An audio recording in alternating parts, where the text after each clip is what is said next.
steps back and sort of explain what that concept is of looking at those events that have happened in your past from the vibrational level you were at when it occurred, and then the vibrational level you're at right now. So that higher vibrational level, that higher perspective, is that 360 view, gives you a much better view of what was going on, right?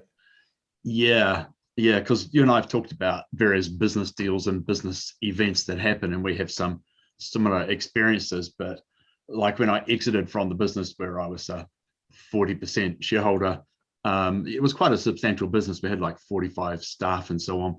And the stake was worth quite a lot of money. And then the guy who'd been my business partner suddenly tried to trigger various things legally and to get my stake for nothing. And that didn't happen because I managed to negotiate quite well and bluffed him a bit.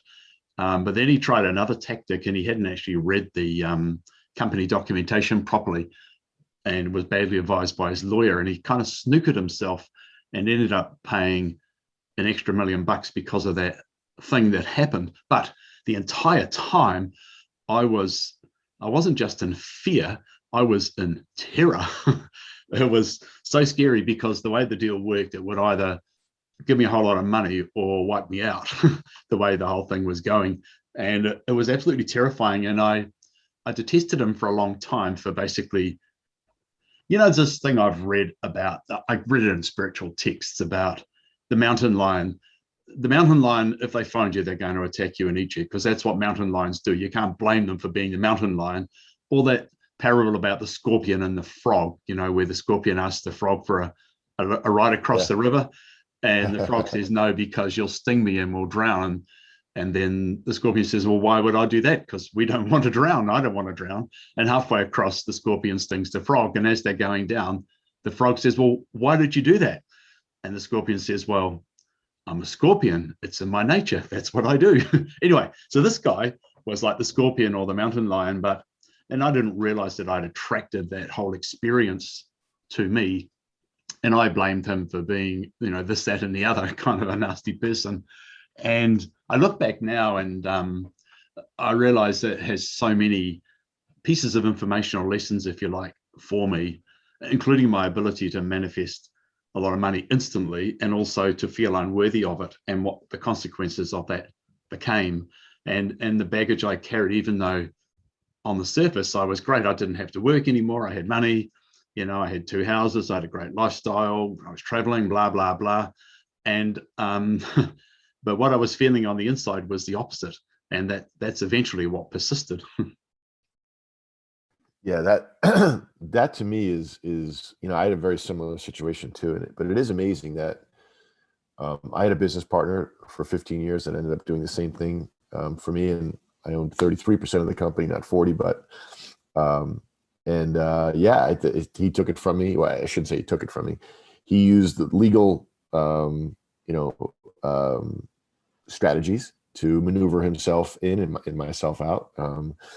I was very angry. I identified with that company. That company was me, and when I was no longer a part of it, I lost my own identity.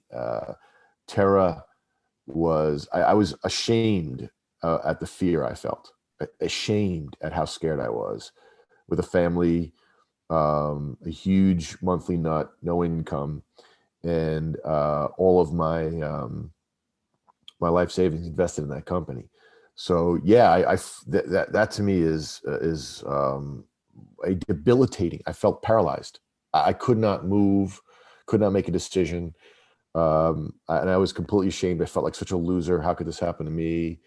Then there were lawsuits, and I was still trying to defend myself. I didn't have any money to defend myself, but yet you had to get lawyers anyway. So yeah, I know that feeling. I think, and I asked this myself the same question as a son of 2 school teachers. How did I get myself into this situation, and how did I attract this? But that was a huge question I asked for a number of years. And then I finally we talked a lot about it today, and then I finally forgave him. Maybe forgave is maybe what we use the word or the definition of forgive really is just more of an acknowledgement that this was of service, right? That I learned a whole lot, and there isn't a day that goes by that I'm not answering a business question that I haven't learned something from those years in that situation.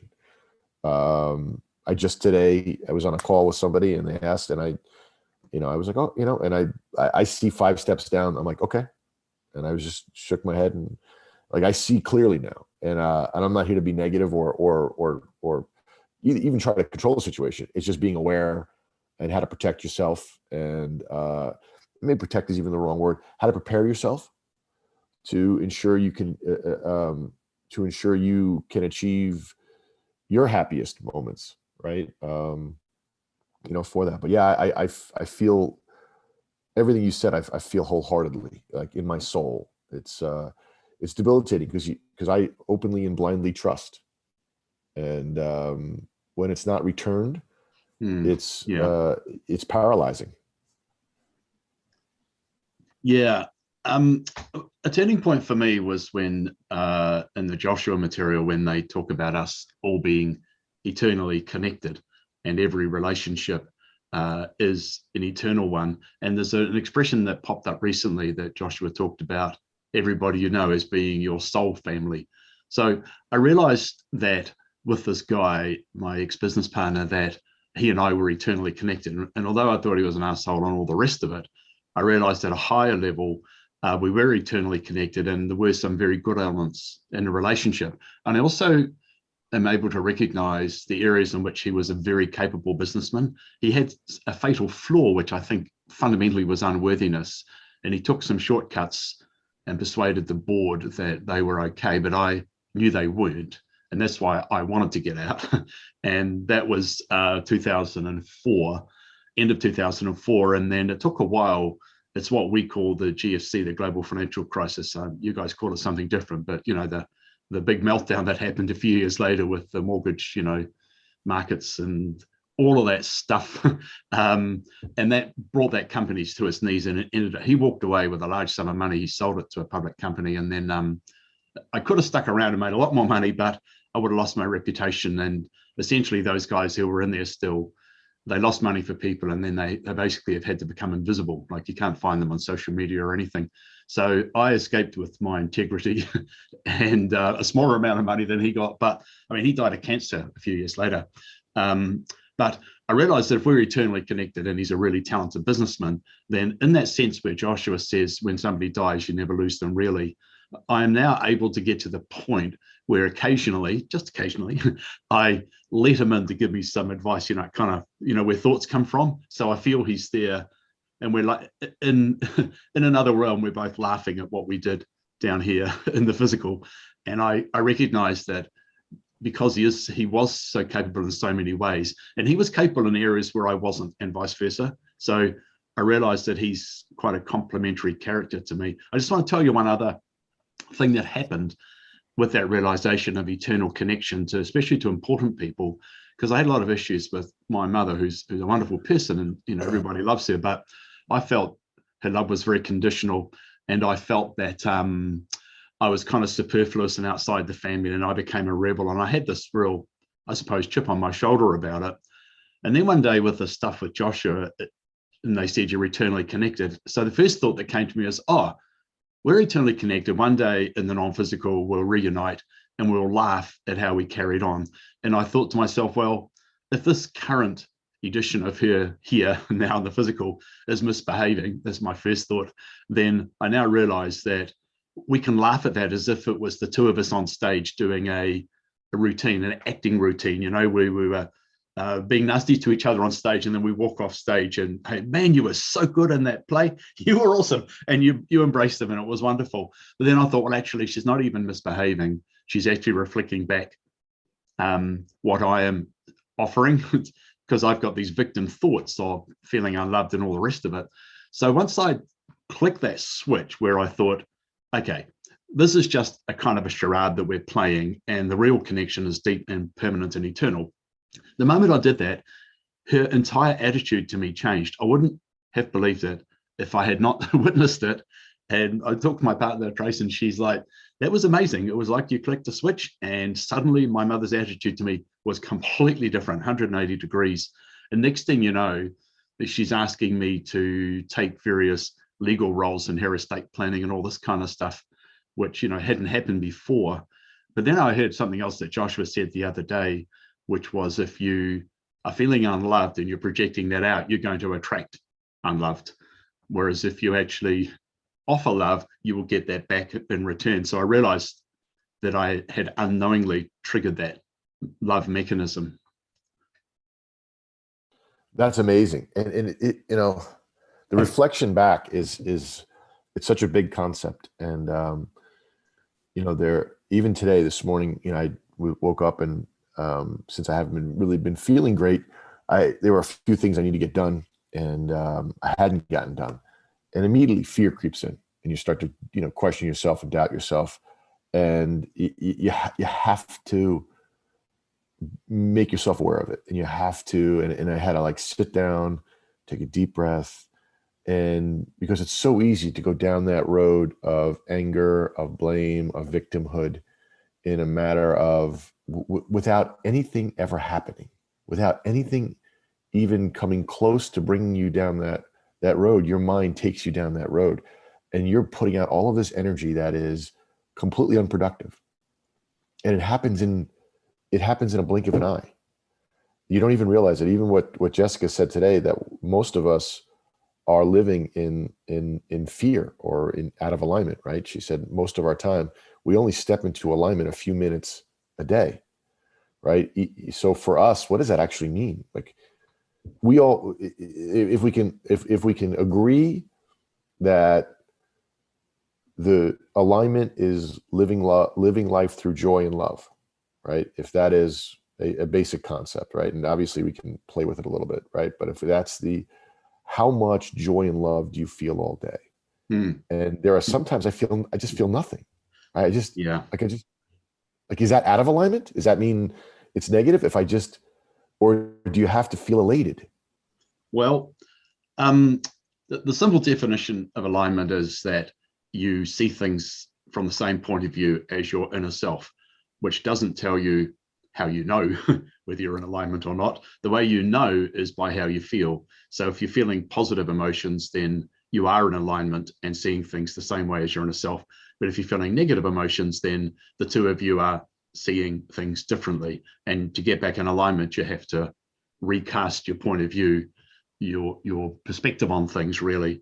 Yeah, but I agree with you that time pressure and all these little things each day, it's easy to wake up and get going and start from a bad point of view, really, that negative point of view. And there's a whole thing around tasks that I feel I have to do, and also around time lack. And I heard Joshua say one day, because I was kind of thinking about always feeling not enough time, and then I heard Joshua say one day, lack is lack, whether it's money, whether it's time, love, health, relationships, whatever. Lack is lack, and it doesn't matter what it is. And I thought, well, that's a good perspective. So I started imagining that I did have enough time. And the other thing I wanted to try and do was work that I feel I have to do for my business that I don't really want to do. I found I just wasn't able to make myself do it. And I slowly got to this idea, what if I recast my perspective on it and try to do it from a point of view of love and appreciation and wanting to just do the right things. Like the clients we deal with now, we've managed to attract clients we really, really like all the pain in the butt ones are gone. And they're just wonderful people, and they appreciate us. We really love them, and it's very cool. So I'm working to get, and that's starting to work for me. And while we're here today, is one other thing I want to talk about, maybe a little bit later, is for a long time I struggled with, if I want more money and a better house and all that stuff, that's a desire, but I never felt that I had that whole thing around financial abundance quite right. So I got some thoughts about that because I finally progressed my thinking. Anyway, you were saying about this morning. Well, I think you're right on. I mean, you're almost finishing my sentences. It's kind of uncanny.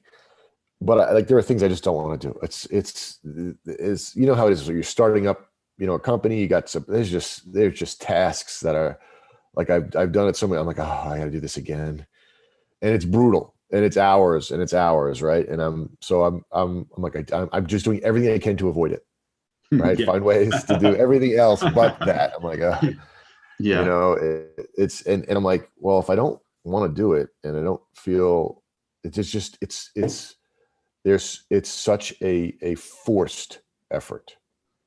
It's such a forced effort, and then that sort of conflicts, right, with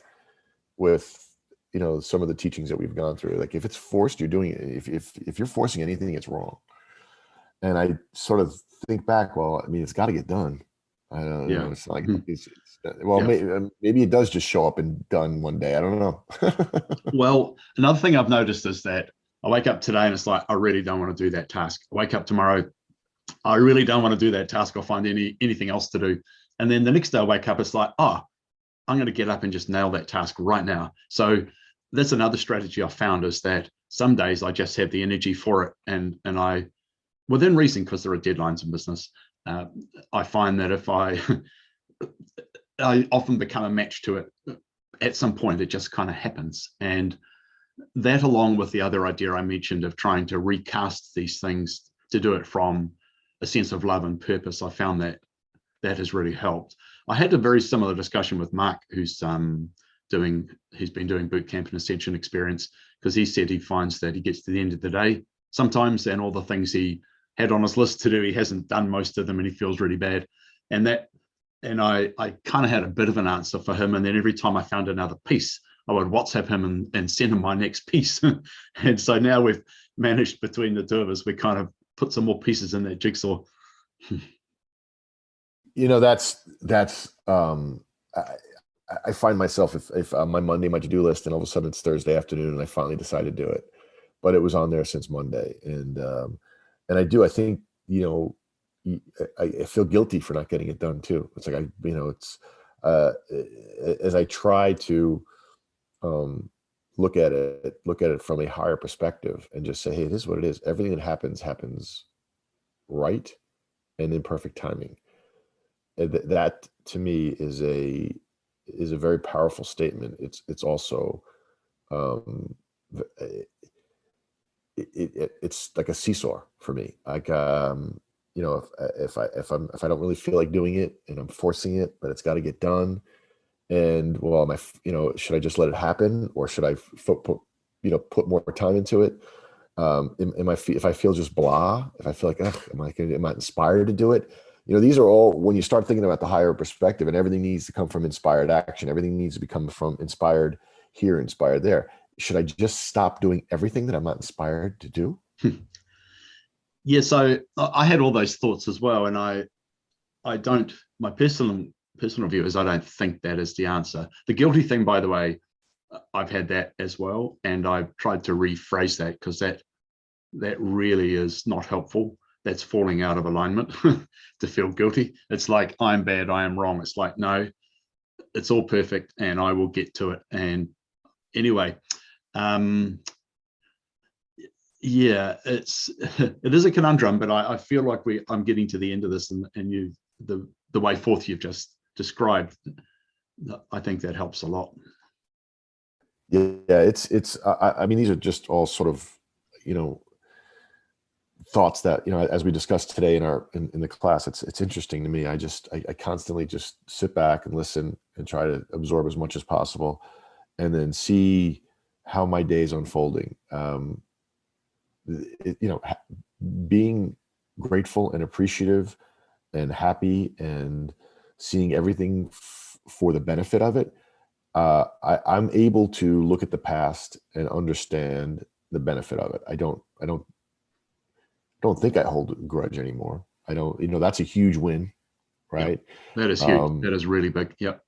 right. And I did hold, grudges. You get angry, right? You want to retaliate, whatever that means, right? You want to get back at people.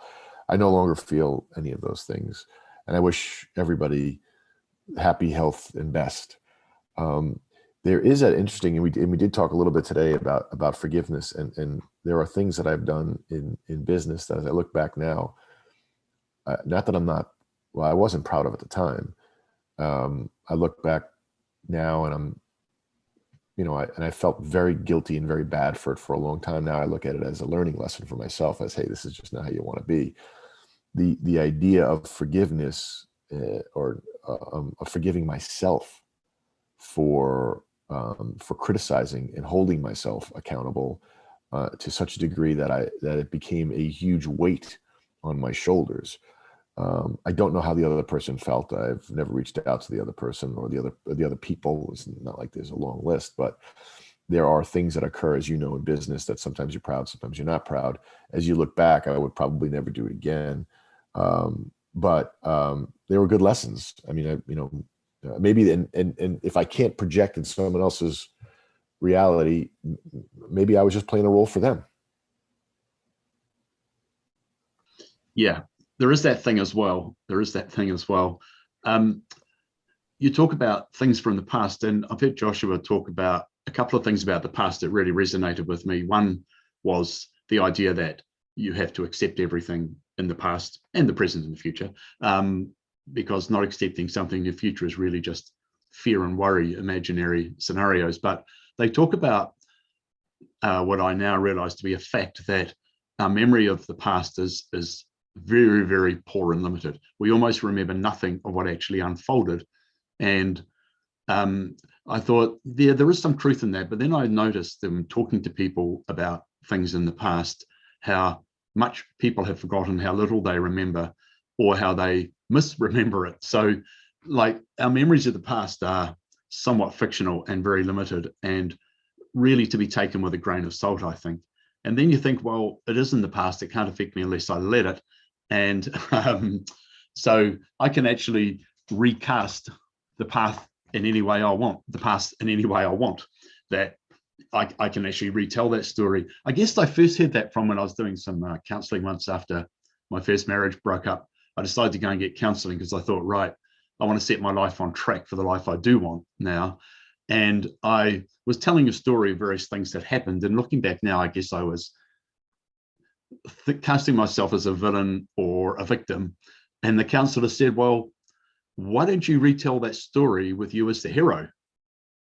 And I thought, what?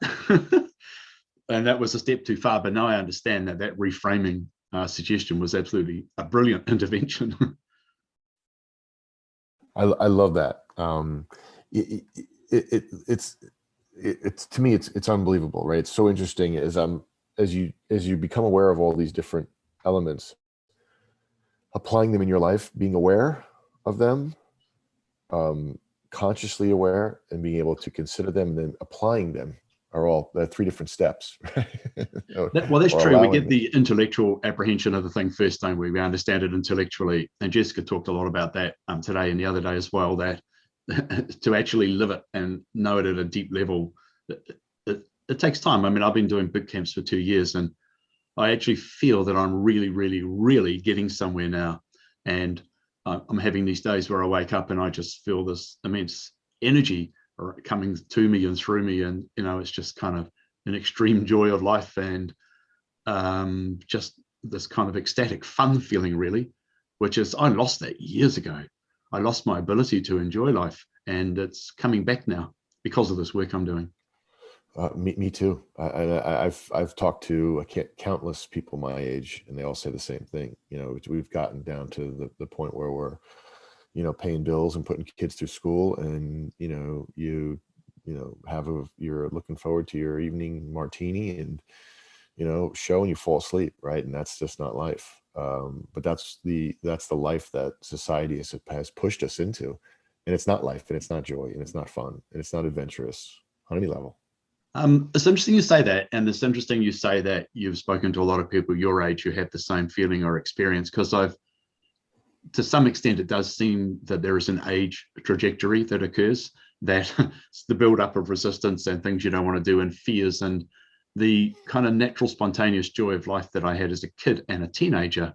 Once I got to some point in my 20s, I suppose it started to diminish, and then when I got to my 40s and 50s, especially 50s, it started to shrink some more. And I think I used to say you become more of who you really are. But what I meant, I guess, when I understand is that if you don't address your fears and your limiting beliefs, and your negative emotions, then you actually do spiral into more and more of that as you go. Well, I think this whole concept of a midlife crisis, right, that's been around Oh yeah, forever, isn't yeah, really a yeah. midlife crisis. It's just people starting to become aware that they've made, you're handheld all the way through college. You're asked, are you happy? Are you getting, is this a good place for you? Are you making friends? Are you learning? Right? All these great conversations, and they're hugging you, and you get to talk to your teacher if you don't get a grade you like, and then you graduate and you get a job. And I remember at my first job out of college was at an advertising agency in 1990 in New York City. It was $17,000 a year. That was my salary, 17 US, right? And I remember my parents going, "You can't take that job. You got to hold out for 20."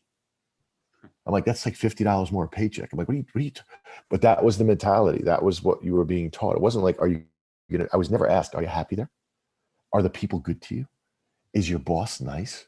I don't think Yeah, anybody ever asked me those questions in my 35 years of work, right? It's insane to me when you think about, and you wonder why it takes, between, whatever, 22 and let's say 45, right?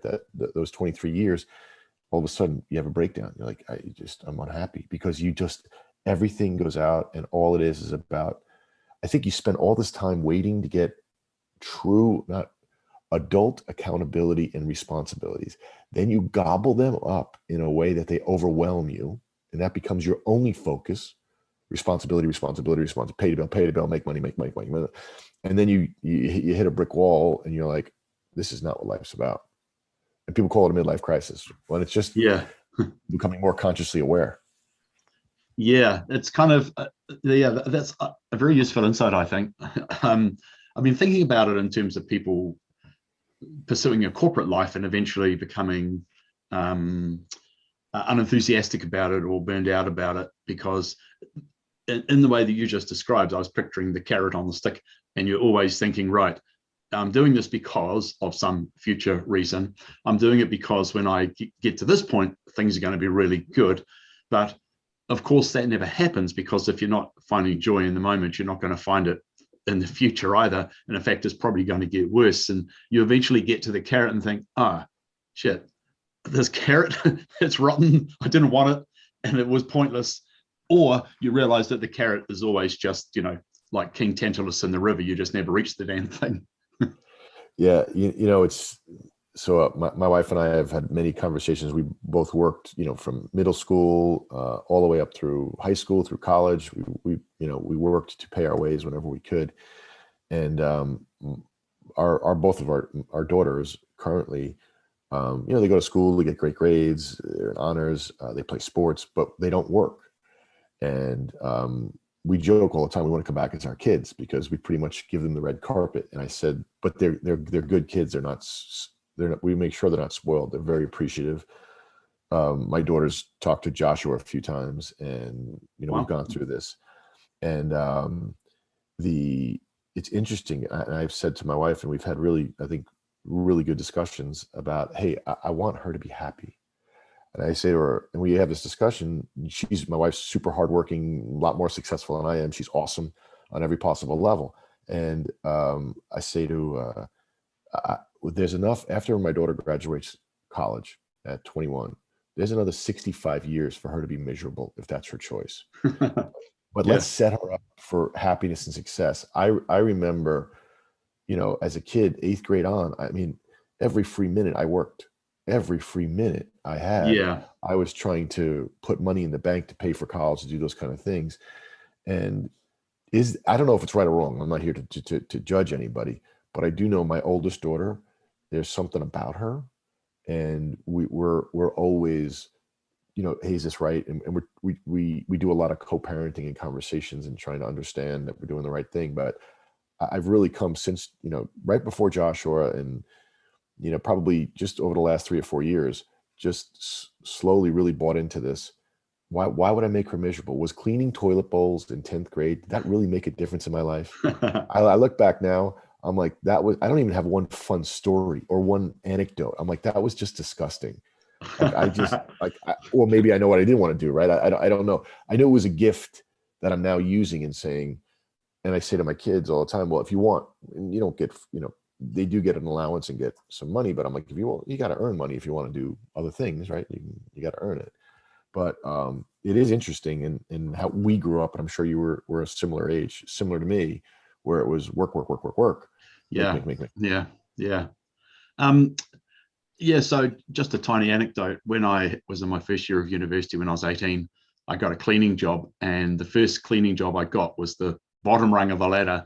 It was a 21 level office tower, and I cleaned the toilets. So I'd get the elevator to the top and do 21 men's toilets, elevator to the top, 21 women's toilets, like at 9 o'clock at night. So I know about cleaning the can. And Yeah, we've been there. Okay, I like it. We have a lot more in common than we know. yeah, yeah, yeah. But what I want to say is, in something that Joshua, I had this feeling that kids arriving now don't have to do the hard yards that we did, and they don't seem to. And Joshua basically says the brand new ones come in at a higher vibration than we are.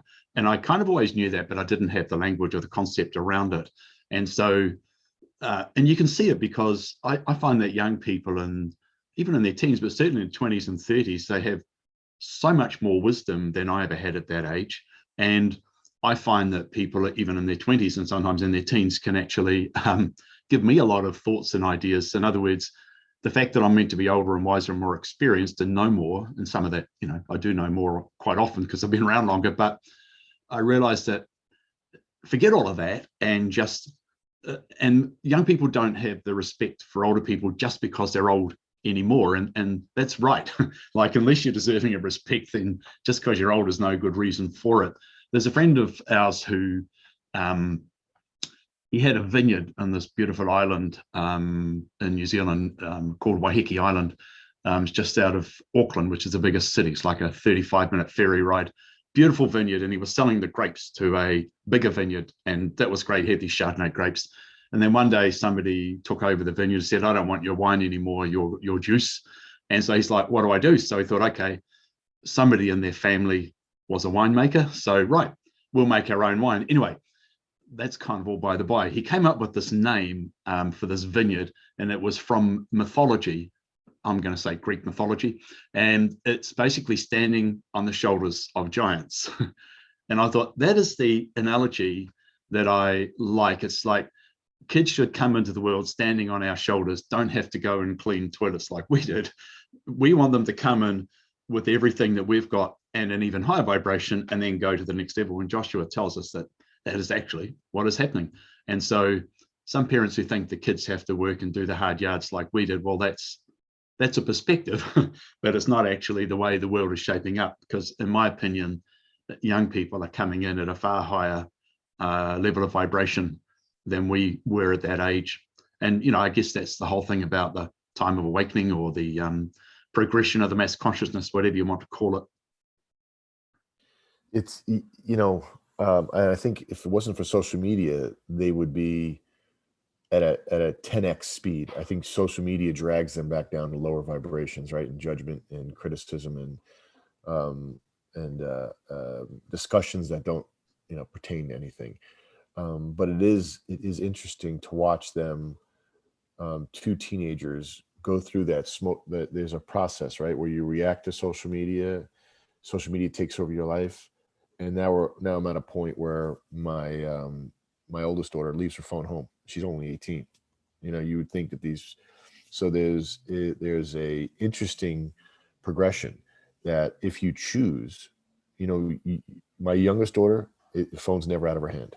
Never, ever, ever, ever. At dinner or whatever, we've tried, and my wife and I have said, honey, I'm not willing to fight with you. We would ruin dinner. We would scream, put the phone down, right? And she would pick it back. I'm like, just let it all happen. Just let it all happen. We ask nicely once, please put it down so we can have a conversation. She picks it back up. She picks it back up. And then you got my older daughter who went to that same, now she's going off to college, university, and leaves her phone at home all the time. Does everything off. So it's interesting to Yeah. see that progression. And I find myself leaving my phone at home. I've never used to do that. How old is your younger daughter? She's a ninth grader, so 15, freshman, Then, and she's yeah, a freshman in high school. because I remember around those ages, 13, 14, 15, whatever, um, you suddenly discover a world on the cusp of adulthood, but it's not the world of childhood. And suddenly friendships and relationships and boys or girls or whatever, it's like I mean, it's one of the most exciting and vital times of your life. And we did it by phone or hanging out or whatever, by talking on the telephone, I mean, and I guess they're just having that. I mean, it is such an incredibly intense time, because they say that a lot of people, the music they like the best is the music that they fell in love to. So it's when they first fell in love, that incredible, intense experience, emotional peak, whatever that music was, kind of gets imprinted. And for a lot of people, that's the best music in the world. That's the best era. Like whatever that is, people will tell you the best music is the 70s or the 80s or the 90s or the next decade or whatever. It's like, all of which is rubbish, of course, because music has been wonderful and perfect since time immemorial. And I try and listen to everything from, Beethoven and opera right through to rap. And we're actually going to a thrash metal concert on Saturday. And we went to a Wow. jazz concert last weekend. And this thrash metal band, they're actually appearing with the New Zealand Symphony Orchestra, which is pretty weird. And they do real thrash metal, like screaming. But they also Wow. sing in English and in our indigenous language, Maori, Te Reo Maori, the Maori language. So they're real groundbreakers. Funnily enough, I didn't know about them, but a woman who introduced me to Abraham and Joshua, who lives in Toronto, she's an author and does LOA stuff, and her husband's a musician. I was talking to her about her latest book, and called Bollywood PI, which is pretty hilarious. And she said something about, I love alien weaponry. And I said, what's that? And she sent me this video. I was like, oh, you know more about our local music scene here in New Zealand than I do. So next thing I saw, they're coming to our town. So we're going to see them. That's awesome. Yeah, I can't do thrash metal. I find myself, I mean, we're similar in age, just a few years. But my head, I don't do well with like loud, like I used to be able to multitask 100 different things and have music blasting and people screaming. I worked in, in New York City, and now I find myself in complete confusion when it gets too loud. I can't focus. So it's interesting. And I don't know if it's because I'm starting to understand and pay attention to what I'm feeling versus, negate and override, which I did for so long. And the louder New York City got, the more control I exerted, the more effort I put in. Right. And now as I'm trying to let certain things happen, the peace and the quiet help me. Yeah, I appreciate peace and quiet more than I ever did. One of probably my favorite toy is my stereo, most of which actually was made in New York. It's a famous brand anyway, and it can be very, very, very loud if I want it to be, but it also at low volume levels, it sounds amazing. But I noticed that I do really appreciate silence. And at times when I might have played music, sometimes I think, oh, I'm just going to have silence today. I still use the stereo, and we live rurally, so we can play it loud, and Right. nightclub loud when it's loud, which I still enjoy, but I don't do it all that often. But yeah, I do appreciate silence much more than I ever did. I want to talk about this abundance piece a little bit. About 2 years ago, when I was first starting boot camp, and we were talking about abundance one day, and we had quite a discussion about it, maybe on a coaching call. And then Tracy said, yeah, but I still want the $1 million. And I thought, yeah, I get that totally. And I've never quite managed to reconcile the whole thing of having a desire for more money. And most people in boot camp in the Ascension experience are interested in financial abundance, and it is the most abundance is the most popular and downloaded of the meditations that Gary has given us, and it is the main reason why people sign up for the boot camp, is they want more abundance. So it is a preoccupation for most people in this community, probably most people in the world, I guess. But what I realized was that if I keep thinking about the financial thing that I want, then I'm actually still exploring the lack of it. So my focus becomes, I don't have this thing and I want it. And then I realize, oh, that's how you get stuck in lack and exploring lack and more and more and more of that. And the way out of that, I eventually discovered, is it kind of feels a little bit like jumping out of a plane without a parachute. And I think I emailed you about that the other day, actually. But it's like you get in alignment, you act on inspiration, you do all that stuff, knowing that the universe will provide whatever it is you need. I mean, if I look at it, I've always been fine. So why should I worry? I always had plenty of everything. So what's there to worry about? And then you attract the abundance that you need. You have the abundance that you deserve based on your vibration and what you're giving out. So I realized that thinking about that thing I want, it's very well to have a desire, but it's very easy for that desire to actually be a further exploration of lack. And I think that's the trap that many of us must end up in. And also, we can't imagine where the money might come from. Like, I never saw that deal coming when I cashed out of the business in 2004. But you might think, oh, well, I need to win the lottery or something needs to happen, in order for me to get a whole lot of money. But I realized that that is actually victim thinking, because if I think the only way I can get a whole lot of money is to win the lottery or something, then that's basically saying I don't think I can be a conscious or deliberate creator. I don't think I can manifest what I want. And I don't really trust the universe to provide after all. So I realized, forget about the lottery and all these other, quick fire means of making money. They may or may not happen, but really it's about if you can actually trust in the process and act on inspiration. So I started to do that, and it is actually starting to work. And I do believe it will continue to snowball. Like, I'm just finding I'm attracting money far more than ever before right now. So help me with that a little bit.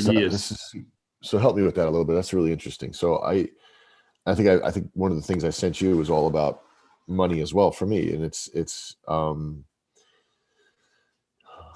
I don't find it debilitating. I don't find it lacking, but I do enjoy dreaming about these wild, luxurious abundance, financial abundance and freedom, and all the fun things we would do right with that.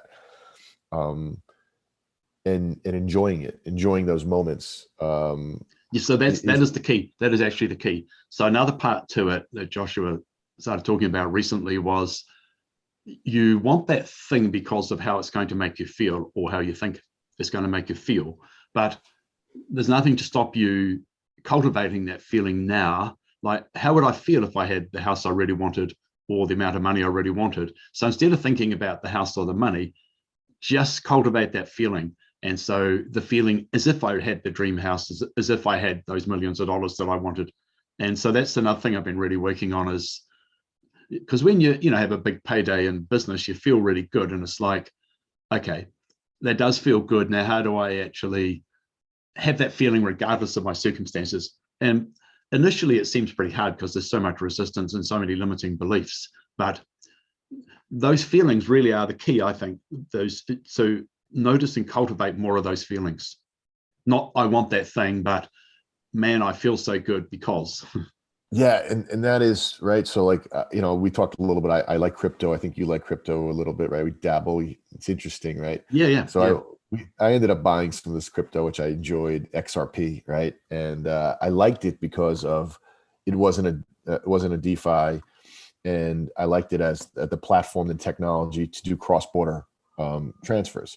I thought it was really smart, and I thought it was owned by insiders. Obviously, most of the crypto, Bitcoin is all about outsiders, right? Peer-to-peer and so forth. This was just the opposite, but that's kind of why I liked it, because I don't think any government's going to allow the peer-to-peer people to take over on anywhere. There's still value in there. But I ended up buying this and sort of backed up the truck, and I had some fun with it. And I literally giggle about, I'm like, if this thing hits $10, if it hits $100, I find myself giggling, like laughing. I'm like, oh, we're moving. We're going to live in Capri for the next 10 years, right? And we're just going to fly people in and out. We're just going to have fun, right? With it, and I enjoy that. Like I'm like, wow, this really makes me, and if it happens, doesn't happen. It's not, there's nothing hinged on it. I'm not attached to that outcome, but I do find myself, and I'd love your thoughts on this, taking, and so it's funny. I woke up at like 4 a.m. Um, it was like 4:44. It was one of those. Wow. Okay. And it was like, Yep. go buy XRP and go back up the truck, go buy 50,000 coins now, like right now. And you can't, I mean, on the different, you can't, this was before the SEC lawsuit had happened with it. This was in December. And it was like whatever, 18 cents, right? It wasn't like it was a big number, right? It was like 7 cents, I think, or whatever it was. So it wasn't like you were spending a boatload of money, right? But it was like, it's going to be, and every day I would sit there and I would say, buy more, buy more, buy more, buy more. And there are limits on these sites. You can't go in, which is great, right? Because people don't get in trouble. Yeah, that's right. Yeah, the more you buy, the more the limit goes up. Yeah. But you can't go do it once, right? So you can't get in trouble. And you got to wait like a week, right? Yep. So it literally took me like 10 weeks to do this. Right. And I kept saying, like, I would be in the middle of work doing something. It's like, go buy more. Like, okay. And I would just go on the site and like, again, you 2,500 shares at 20 cents, right? Is you spending $800. It's not like you're out there, putting your mortgage and your kids, college funds away. Yeah. But it was super interesting to me. And I constantly, even to this day, even right now I think about it, I just start giggling. I'm like, I don't know what it is, but that was one of the inspired things. But I not that I have an attachment to the outcome. I feel like maybe this is, you don't trust. I feel like there's some sort of inspired action towards your happiness, right? And maybe just sitting back and doing nothing and trusting is absolutely one thing. But is that a contradiction? Are they contradicting each other? Where do you see the contradiction? Like, instead of just going, well, if the universe is going to, if everything's always working out for me and the universe is giving me everything, why do I have to do anything? So I have had people talk about that concept a little bit. Josh has been saying lately that you have your inner self, and you have your inspirations, and you have the physical body to actually implement those, and you need to push past fear and take the actions you're inspired to take. So it is necessary to take action, and it is necessary to push past fear. The trick is not to act on urges out of fear, but to act from an inspired place, or to reframe what you're doing so that you understand it as an act of love rather than of fear. So waking up at 4:44, Joshua talks about that a bit, and a lot of people in the community do, those alignment numbers. So that happens all the time now, that I look at my clock or my whatever, the thing on my desk that's got the temperature as well, and the numbers all line up. It's like, what are the odds? And so that happens a lot now. And statistically, those moments are few and far between. So it seems to be happening more than randomly. Another thing Joshua said about what you mentioned is that your inner self often wakes you up at 4 a.m. or whatever to get your attention, to receive inspiration, to get some ideas, to process some whatever. And then, right, okay, we've had your attention, we'll let you go back to sleep now. So, those two things, I'm very aware of the power of those. Yeah, and one day, because as you know, a friend of ours has done pretty well with crypto, and he'd often talked about it, and I was like, whatever, because I have a financial markets background, so I was skeptical initially. But one day I thought, right, I'm going to find an app. And so I looked around and found this app called Binance, which turns out to be one of the 2 main apps in the world, but I didn't know that. I just found it in the Apple store. And I thought, what do I buy? I'll buy Bitcoin, and this looks interesting, Ethereum, I'll buy that. And then it turns out, when I spoke to our friend, he's like, buy Bitcoin and Ether. It's like, yes, I did already. And I thought, I'm going to buy it because I know nothing about it. But once I buy it, I'll start learning. And then I haven't bought a lot, like, as you say, you don't want to necessarily, risk everything. But I am learning. And there are many things about it that interest me. And one of the things I heard some guys talking about this, I've been watching some videos, YouTube videos from people in this market. And, some of them, like one of these guys, he's been like an aeronautical engineer and all sorts of things. And, he's been to the top universities, MIT or something. Anyway, these guys are smart guys. And one of them's the head of a pretty major listed company. And Um, with all the governments printing money at the moment, I think what these guys are getting at is printing money actually is devaluing the currency, and so everyone thinks like asset prices like stocks and houses and crypto are rising fast. But what if those things were more or less level, rising a bit here and there, and all the traditional currencies were actually sinking, giving the impression that all the assets were rising? I thought, well, that's an interesting perspective on what is actually happening. And I don't have a view, and I'm not giving anybody any advice to buy anything at all, but and I don't give financial advice to anybody. But it's interesting to me just to watch what's happening, because it could just be a bubble and a boom, or it could actually be a whole new way of the future. Yeah, it's a moment in time, and if you think about where we are, is if it's an opportunity now, if we said it's not going to let, well, then we're living in fear, right? If it's real, and only 1% of the world's involved in crypto, right? It's a small percentage. It's a we're $1.8 trillion whatever market cap now, whatever it is. But if we think about saying, to your point, anything about it, if it's good, it's bad, I'm not here to say it's good. It's just here. It is what it is right now. Enjoy that, love that present moment. It's an opportunity in the present moment. And people say to me, this is not going to be around. I said, I don't know what's going to be around tomorrow. I'm not saying it's going to be around. I know it's part of, I think when I want to dream big, and this is something I have to work on, it allows me to put and this is a limiting belief, beyond belief, and it's something I have to work on. It allows me to put a how to get there, right? I've invested here, I've done this, Yeah, I've done that, right? yeah, And that is a yeah, limiting, but it gives me something to stand on and go, I know I'm doing the right stuff. It may come from another avenue, but I know I'm yeah. at least Well, trying. that's right. So I think the secret is somewhere in there from what you said. I think the secret is that we don't know how the universe is going to provide for us financially, but we know that we will always have enough. And in the moment, we always do have enough.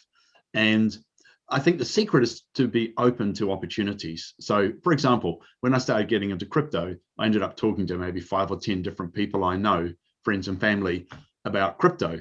And it turns out that, like, my oldest step grandson, he's well into it and knows a lot about it. And he's advising his mother, who's got a few dollars spare. He's like my older stepdaughter.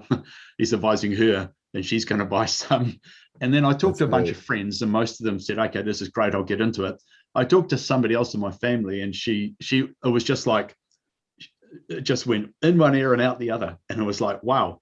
It's just said she didn't even consider it was a possibility in her life. And I thought, that's interesting. You actually were presented with an opportunity potentially, and you were just completely blind to it. I spoke to another friend, and she's pretty wealthy and comes from a financial markets background, even more heavy duty than mine, like investment banking. And she's got an MBA, and she's a qualified accountant and a master's in science. So you get the impression she's a smart woman, right? And I say pretty wealthy, very successful, self-made. And she initially was like, nah, risk profile, blah. And then 2 weeks later, she's like, tell me some more about this. And then the other day I said, did you buy some? She said, oh, no, I've been too busy. Did I miss out? I said, no, do it. So anyway, surprisingly, I thought she was like deaf, but she's actually open to it, which is interesting too. It's interesting you say that, the opportunity, and that's that we're so quick, and I have this, I joke with my kids, we sit down and we dream, and I do have big aspirations and big dreams financially. I think that there's so much more fun. I always think I'm so much more fun with financial means um, at my side, and it's so much more fun for everybody around me when I have those financial means around me. And you can do so much, and you can see the look on people's faces, and you can change people's lives, right, with this approach. And to me, that's like, it's like it and people may say that's shallow, but I like it. I glow inside when I talk like that. I'm like, I know that there's something here. What it is, I'm open to everything. I try things, I take risks. At some point, that's the kind of fun, that's the kind of joy that I get, when there's a little extra here, and you could take, this weekend I'm taking my daughter's friend, and we said that she had gotten a scholarship. We made it up. We just paying for her friend to come with us and do all this kind of stuff. We told their family they got a scholarship, and I'm like, because we were able to, we were fortunate, we were grateful, we're very, very grateful, very, very blessed. We thank God every day and thank the universe, and we're like, let's just go have fun with that. Like, Yeah. who else can we make smile? And Yeah. that to me is amazing. Yeah, so I have experienced two sides of that coin. I've experienced the fun part of it where you can have a lot of stuff and do a lot of things and have amazing trips and blah, blah, blah. And you can do a lot of things for a lot of people. And there's a lot of people I know, especially family members, extended family, who we did amazing stuff with, and, they remember it years later. And it's awesome, But I also got to the point where that became my persona, that it was the cars I had, the houses I had, the trips I went on, the class of flights that I took, the restaurants I went to in Paris, and all that kind of stuff. And I became that person. And Joshua says quite rightly that, well, you never feel that good if that's who they like, because that's not you, that's just a persona. And so what I've really tried to do is not be that version that didn't work for me, and to try and actually be a fun person just by being me, right? Not by splashing out on people, because I found that I was living a life exploring who I wasn't really, a false version of myself. And so I do agree that you can have a lot of fun if you got the means, do stuff you would like. One day, randomly, I said to one of my step grandsons when he was quite young, oh, we're in town, there's a helicopter place there, let's go and rent a helicopter for an hour and fly over all the islands out in the Hauraki Gulf in Auckland, which is stunning, all these volcanic islands. So we just got up and whizzed around for an hour, and just for the sake of it, on the spur of the moment, which you can't do it if you got the cash to splash. So, and I've never forgotten that, because it was just stunning. It was a beautiful day, blah, blah. So it is a fine line, but I noticed those kids actually like me for who I am and the fun we had, not for any idea of money, which is really cool. All my step grandkids. So yeah, for me, I did fall into that, and I think a lot of people, Gary talks about this a lot too, his previous circle of friends, when he had a lot of money in the business, the valuation, the appraisal business and all the real estate, and how he said, oh, well, they liked me for who they thought I was, which wasn't who I really was, and it was never satisfying. And so that's been something I've been unpacking for some time, to try and be the authentic me, not pretend to be anything I'm not, and people can either take it or leave it. Yeah, there is a sense, right? There's that sense of value that you give yourself, worthiness, right? That when you have it, it's like, I feel worthy, I feel important, I feel significant, and that's a huge issue with me anyway. One of my limiting beliefs is I'm not significant.